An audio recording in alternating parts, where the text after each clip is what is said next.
Have you ever imagined that one day, the city where people placed their faith in the American dream would turn its back on those who believed in it the most?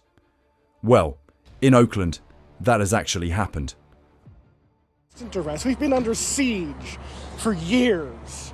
Just because we're here and we're an inconvenience, they don't see us as people, they just see us as a problem. This was unjust, unfair, inhumane. The city did not keep its word. I've been able to reconnect with 54 people who lived in that encampment who were not offered anything. People lost medication, people lost their clothing, their food. Oakland, once a symbol of resistance and community, is now waging a war, not against crime, inflation, or financial crises, but against its most vulnerable residents, those who no longer have a home to return to. Tents are dismantled, charity meals are banned, public benches are redesigned to keep people from resting, and those who once built this city are now treated as something to be erased. In this video, let us take you through the remnants of the silent war between Oakland and the very homeless people living in this city, where policies are not just regulations, but silent sentences pushing people out of the community, treating them as scars in the glossy urban landscape. As usual, this is not a pessimistic warning, but rather a realistic snapshot, helping us see more clearly what is happening and prepare proactively and mindfully. Because sometimes, to maintain our faith, we need the courage to confront the darker side of the society we live in. And if you are ready to face the quiet fractures in Oakland, then let's start right now. In the past, Oakland was a vibrant and hopeful city. The people here lived simply, worked hard, and believed that if they tried hard enough, they would always have a home to return to. But that was Oakland of decades past. If you once lived in this city and returned today, you might not recognize the place where you once entrusted a part of your life and your faith in the American dream. Oakland is experiencing the worst homelessness crisis in its history. More than 5,490 people are officially homeless. This number has doubled in just 6 years. And that's just the tip of the iceberg. Hundreds of others are living in RVs parked by the roadside in makeshift tents on the outskirts of the forest, or temporarily staying at friends' houses, all of which are not recorded in any statistical reports. Every time we pass a homeless person wandering on the street, the first instinct is often to lower our heads and walk quickly. But if we stop for a moment, listen to the untold stories, we will realize that they are not strangers. They were once neighbors, colleagues, your child's teachers, veterans who dedicated their youth to protect the country. Now, they live in makeshift camps at the foot of abandoned office buildings, once symbols of prosperity for this city. And sometimes, just one unexpected event can turn their story into your own. The average rent in Oakland is currently over $2,500 a month. Meanwhile, the average income of retirees is not keeping pace with the rising prices. Housing assistance programs are always overwhelmed. And when they lose their homes, they also lose their addresses, their jobs, their insurance, and gradually, their presence in the eyes of society. You no longer see them in economic statistics, but you see them lying on park benches, in Walmart parking lots, or slumped under the post office awning at midnight. What breaks people's hearts is not just the circumstances of those individuals, but the silence of the surrounding community. Indifference is gradually replacing empathy. People can easily walk past an elderly homeless person curled up on the street or a child begging for a piece of bread to stave off hunger without even looking back. The homelessness crisis has gradually become a new normal, turning into a smudge on the growth picture. Oakland used to be a place where workers placed their trust, that if they worked hard, the system would protect them. But now, the very people who built this city are being abandoned at the moment they need help the most. And if a city once strong and full of hope like Oakland can change to this extent, then what awaits other cities, where the crisis has not yet manifested, but is quietly eroding from within? Homeless people, essentially, they are those who no longer have a roof over their heads. But in Oakland, instead of helping them find a place to return to, the authorities chose to make them lose their shelter once again. On the day the city of Oakland began its sweep of homeless encampments, East 12th Street, near the Fruitvale Avenue area, became the first site to be cleared. Dozens of people were forced to leave the makeshift shelters they had called home for many years. The crashing of wood and metal that once held up an encampment on East 12th Street in Oakland is a familiar sound for residents like Victoria. The sight of bulldozers flattening, the sound of splintering wood, and the clashing of metal from the erected tents have become a familiar symphony for the residents here. For the residents in that refugee camp, this is not just noise. It is the complete collapse of hope. Although the authorities claim to have arranged temporary housing at a purchased hotel, the reality was completely different. The number of rooms is too few, quickly falling into a state of overcrowding. A few people were moved to Extended Stay America, an old hotel converted into a shelter. But not everyone is lucky enough to have a place to stay there. They said that all the rooms are filled up, like they don't have as much housing as they say they do. Many of them have been on the housing waiting list for years, but still haven't seen any signs of a new home. So, when the refugee camps are cleared, it is no different from pushing them back onto the streets or forcing them to retreat into the hidden corners of society. But this is not just the story of one camp. Throughout Oakland, places that were once the last refuge are being liberated one by one. Wood Street Camp, once the largest homeless encampment in Northern California, was dismantled after a fire caused by flammable equipment in the area. A year later, it was just a desolate, empty lot, strewn with charred debris, permeated by the smell of decay and a sense of betrayal. About 200 people once turned scrap into shelters, once together built a community they believed had saved their lives.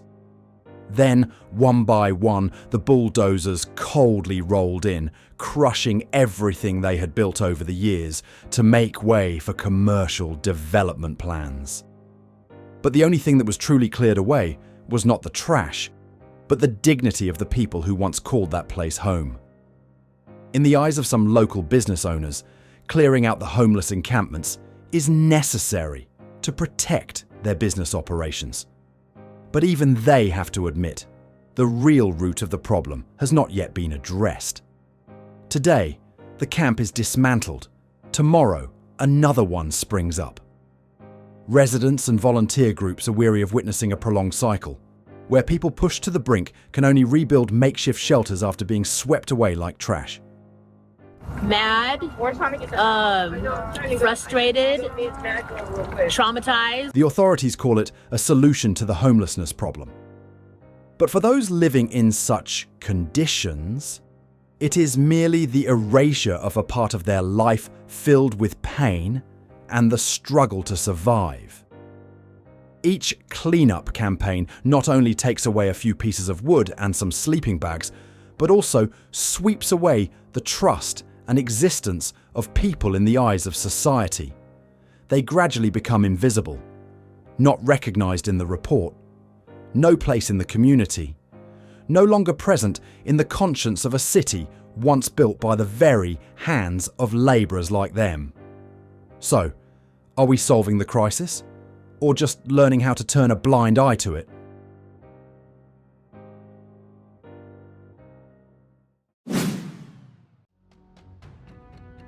Have you noticed? The public architecture appearing throughout the parks, subway stations, and busy streets of Oakland lately looks very strange. Benches with dividers at the BART MacArthur station. The windowsills are fitted with metal spikes right outside the City Hall.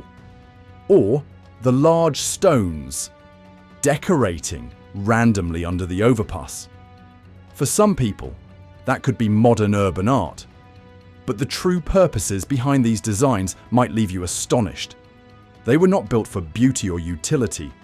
They were created to drive away, but not pigeons, rather people. Specifically, those are the homeless people who need a place to sit, a temporary shelter, a quiet corner to rest overnight. This is a form of hostile architecture that is quietly spreading across the United States, from Oakland, New York to San Francisco and Los Angeles. What was once used to deter wild animals is now being used to keep people, those who have lost everything, away from public view. Not just in hostile architecture. The city of Oakland also has sound strategies, with newsstands playing symphonic music at high volume 24/7 from outdoor speakers. For passers-by, that sound can evoke a sense of relaxation amidst the bustling urban life. But for those seeking sleep here, those soothing sounds are no different from a sentence. No prohibition signs, no police chasing away. Just a chair that can't be reclined. A canopy that cannot keep out the rain. A soothing melody plays all night so that someone cannot close their eyes. Inanimate objects, but with a clear message. You are not welcome here. For those struggling to survive, it is a denial of the right to exist.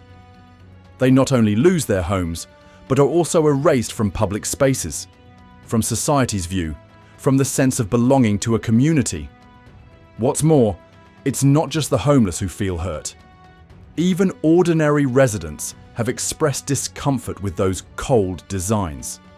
They not only ruin the living space and hinder daily activities, but this also raises questions about whether this is how the city treats residents in difficult circumstances. Even scarier is the feeling that if one day you lose everything, this is how the city will treat you. Some humanitarian organizations in Oakland have spoken out, proposing more humanized designs. Benches with canopies, resting stations for the elderly, or public benches with light barriers instead of sharp metal rods. They believe that it is entirely possible to plan urban areas in an orderly manner without being indifferent. It's possible to maintain cleanliness while still keeping the people's hearts. It's possible to design a city that is both orderly and has a heart. A city, after all, is a place for people. But if even the bricks underfoot become weapons against the very people who once contributed to building this place, then in the end, what is that city trying to create, and are unintentionally destroying something? In a country where compassion was once considered a cultural foundation, distributing a meal to the hungry has always been an act worthy of encouragement. But in Oakland, and increasingly in other cities, helping the homeless can now get you fined. The so-called urban order is now prioritized over the most basic human rights, the right to live and exist in the eyes of the community. The Oakland authorities, like many others, justify that spontaneous food distribution activities cause crowd gathering, create unsanitary conditions, and make food quality control difficult. It sounds reasonable. But the paradox that makes one think is, when the city is unable to help the homeless, why prohibit others from doing so? No one says that helping is a long-term solution. But for someone who is hungry, a loaf of bread right now is more important than any housing plan for the next 10 years. And if even spontaneous kindness is prohibited, is there still room for humanity to exist? The most dangerous thing is not the fine of a few $100s for the food distributor, but the danger lies in gradually making people believe that helping others is wrong. It's risky. It's a regulation violation.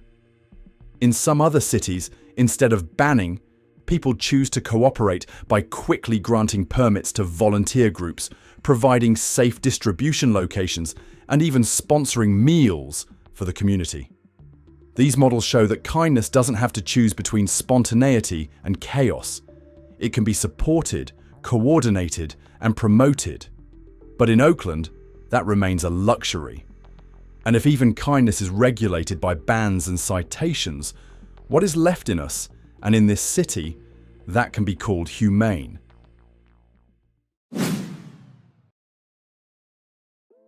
There is something hard to believe, but truly happening in Oakland and across the United States, We have spent billions of dollars to solve the homelessness problem, but the number of homeless people continues to grow as more and more money is poured into these issues that remain unresolved. One cannot help but raise questions. Is the homelessness crisis gradually becoming an industry that a few individuals exploit for profit? Just in the state of California, over $20 billion has been spent in the past 5 years on anti-homelessness programs. Oakland alone received hundreds of millions. The budget allocations are extensive, from building shelters, housing subsidies, medical services, mental health support, to transitional programs. But walking on the street today, you still see tents. Still see the elderly sleeping under the bridge. Still see the carts piled high with makeshift items, as if no action had ever been taken. So why, despite the efforts, is the problem still unresolved? Part of the answer lies in the way we have transformed the fight against homelessness into a colossal system.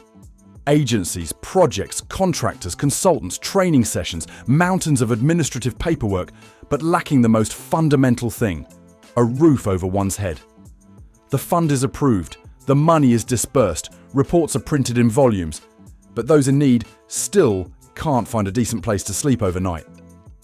A social worker who once worked at an organisation in Oakland shared anonymously, "I was once allocated nearly $20,000 to teach life skills to the homeless, but none of them have a home.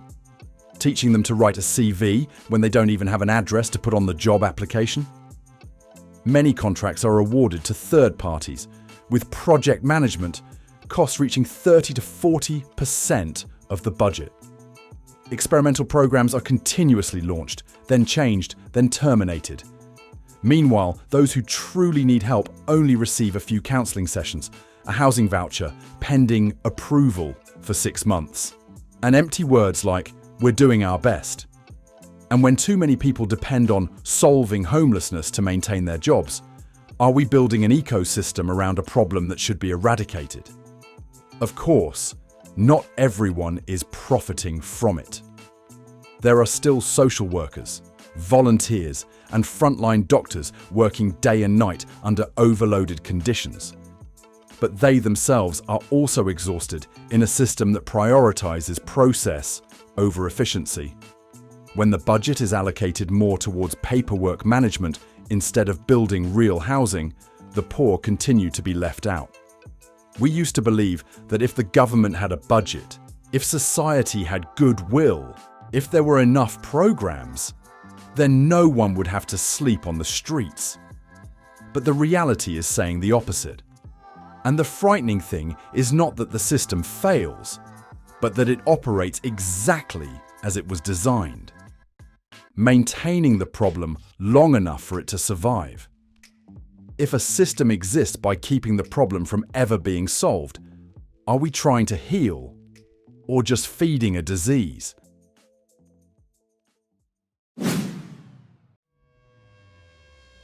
When the tents were dismantled, when the iron fences were erected, when the sanitation trucks washed away the remaining charred black marks on the ground, the city of Oakland declared, "The city is moving closer to victory." A camp that once housed dozens of people is now just an empty lot, enclosed by shipping containers or barbed wire. No more shadows of people wandering at night, no more smell of alcohol stove smoke, no more sound of children crying out of hunger. Only the wind blowing through and a few scraps of trash remain, vague evidence that someone once called this place home. The war against homelessness in Oakland has left behind many things.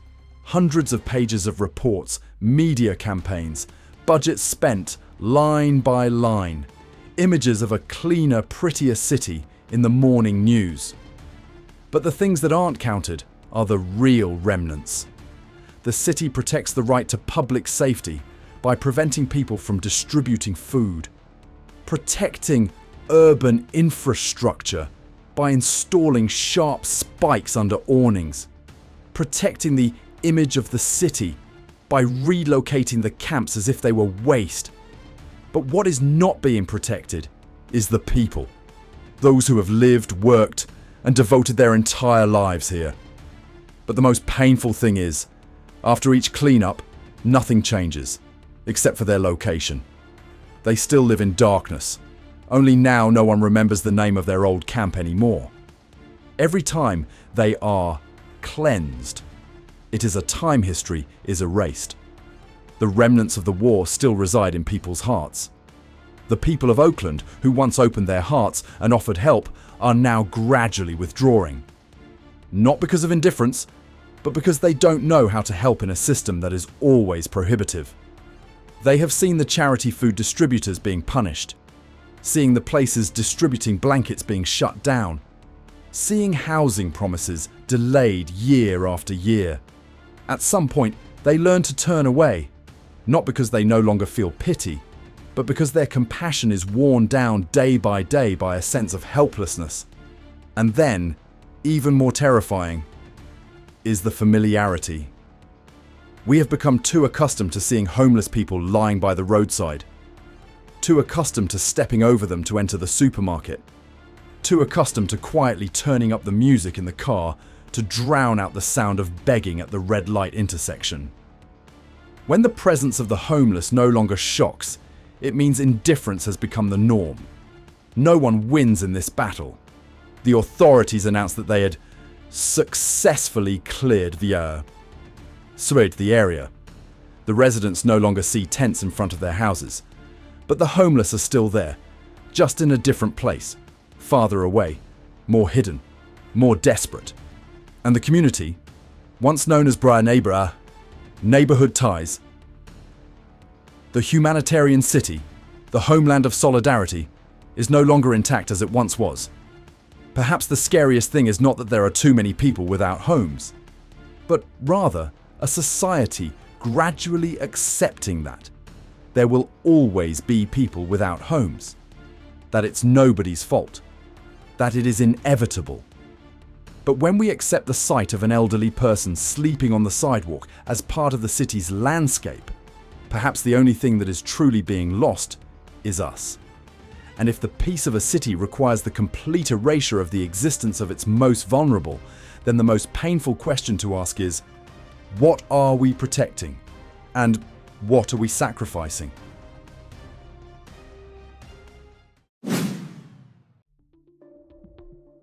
Oakland is just a small city in California, but what is happening here is simulating a bleak future for all of America. When homeless encampments are cleared, cold urban designs are erected to drive away the poor, and even actions like distributing food are considered public order violations.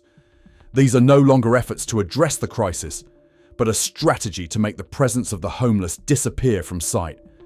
No more benches long enough to lie down on. No more awnings to shelter from the rain. No more free meals at the street corner. Everything is being redesigned, not to heal, but to drive away. It is an urban model that is spreading, from Los Angeles to New York, from San Francisco to Miami, where designs once meant for pigeons or wild animals are now used to treat humans. It's not that America lacks a budget. It's not that society lacks compassion either, but a system built only to address the surface of the problem, with layers of intermediaries, projects, procedures, and reports, will only prolong the crisis and leave those in need to continue struggling on the streets.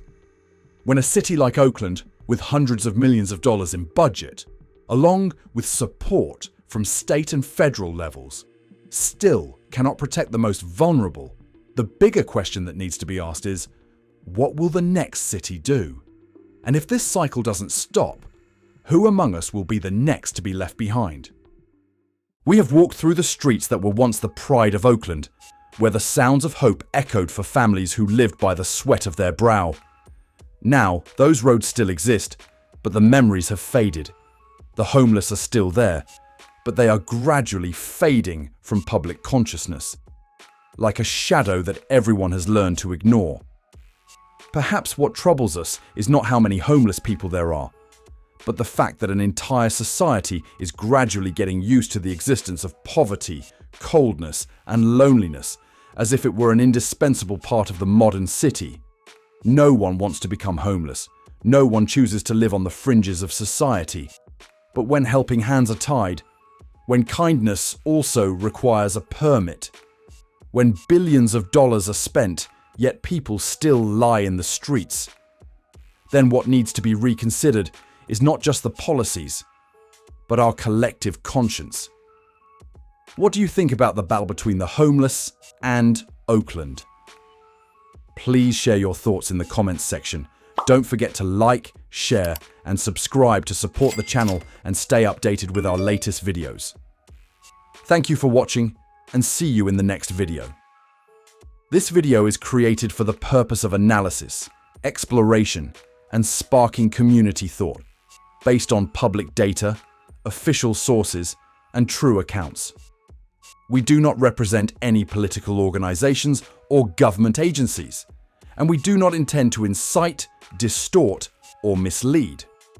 All content in the video aims to raise social awareness and open up a discussion space, not to replace legal advice or official data sources.